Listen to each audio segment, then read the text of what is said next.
നമസ്കാരം. ആലപ്പുഴ ബൈപ്പാസിൽ ബീച്ച് ഭാഗത്ത് മേൽപ്പാലം നിർമ്മാണത്തിനിടെ ബൈപ്പാസ് മേൽപ്പാതയുടെ 4 ഗഡറുകൾ തകർന്നു വീണ സംഭവത്തിൽ പൊതുമരാമത്ത് മന്ത്രി PA മുഹമ്മദ് റിയാസിനെ പരിഹസിച്ച് കോൺഗ്രസ് നേതാവ് VT ബൽറാം.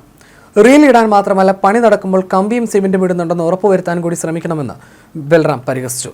ഫേസ്ബുക്ക് ഗ്രൂപ്പിലാണ് ബൽറാമിന്റെ വിമർശനം.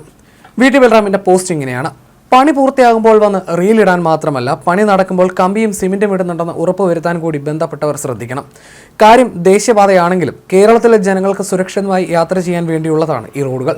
അതുകൊണ്ട് തന്നെ സംസ്ഥാനമാണോ കേന്ദ്രമാണോ കള്ളപ്പണി നടത്തുന്നതെന്ന് തർക്കിച്ചിട്ട് കാര്യമില്ല. നിർമ്മാണത്തിലെ അപാകതകളെക്കുറിച്ച് പൂർത്തിയായ പല റീച്ചുകളിൽ നിന്നും പരാതി ഉയർന്നിട്ടുണ്ട്. ഇവയിൽ കൃത്യമായ അന്വേഷണം വേണം. കുറ്റക്കാരെ പുറത്തു കൊണ്ടുവരണം. വീഴ്ചകൾ പരിഹരിക്കണം. ചെയ്ത പണികളുടെ ഗുണനിലവാരം സമഗ്രമായി പരിശോധിക്കണം. ബാക്കിയുള്ള പ്രവൃത്തികൾ ഗുണനിലവാരത്തോടെയാണ് നടക്കുക എന്ന് ഉറപ്പുവരുത്തണം എന്നുമാണ് ബൽറാമിന്റെ പോസ്റ്റിലുള്ളത്. നിർമ്മാണ പ്രവർത്തനങ്ങൾ നടക്കുന്നതിനിടയിൽ ഇന്നലെയായിരുന്നു അപകടമുണ്ടായത്. 90 ടൺ വീതം ഭാരമുള്ള ഗർഡറുകളാണ് വീണത്. ഇതിനിടെ തകർന്ന ഗഡറിന്റെ അവശിഷ്ടങ്ങൾ നീക്കാൻ സമ്മതിക്കാതെ നാട്ടുകാർ പ്രതിഷേധം അറിയിച്ചിരുന്നു. 2 ദിവസത്തിനകം റിപ്പോർട്ട് നൽകാൻ ആവശ്യപ്പെട്ടിട്ടുണ്ടെന്നും ബലക്ഷയമുണ്ടെന്ന ആക്ഷേപത്തിൽ വിശദമായി പരിശോധന നടത്തുമെന്നും ജില്ലാ കളക്ടർ അലക്സ് വർഗീസ് അറിയിച്ചു. ഗഡറുകളിലെ മർദ്ദം ക്രമീകരിക്കാനുള്ള സംവിധാനത്തിലുണ്ടായ പിഴവാണ് 4 ഗഡറുകളും ഒന്നിച്ച് തകരാൻ ഇടയാക്കിയതെന്ന് വിലയിരുത്തലുണ്ട്. ദേശീയപാത അതോറിറ്റി നിയോഗിക്കുന്ന വിദഗ്ധ സംഘമെത്തി പരിശോധന നടത്തിയാലാകും അപകട കാരണം വ്യക്തമാകുക.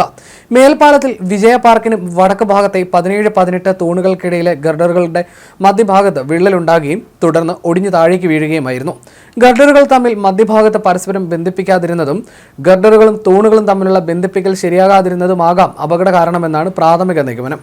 തുറവൂർ ഉയരപാത ഉൾപ്പെടെ നിർമ്മിക്കുന്ന ഹരിയാന ആസ്ഥാനമായ KCC ബിൽഡ്കോൺ എന്ന കമ്പനി തന്നെയാണ് ഈ മേൽപ്പാലവും നിർമ്മിക്കുന്നത്. 13 മീറ്റർ വീതിയിൽ 3 വരി പാതയാണിത്. ഗർഡറുകൾ വീണ ആഘാതത്തിൽ പ്രദേശത്തെ 5ഓളം വീടുകളിലെ ഭിത്തിയിൽ വിള്ളലുണ്ടായി.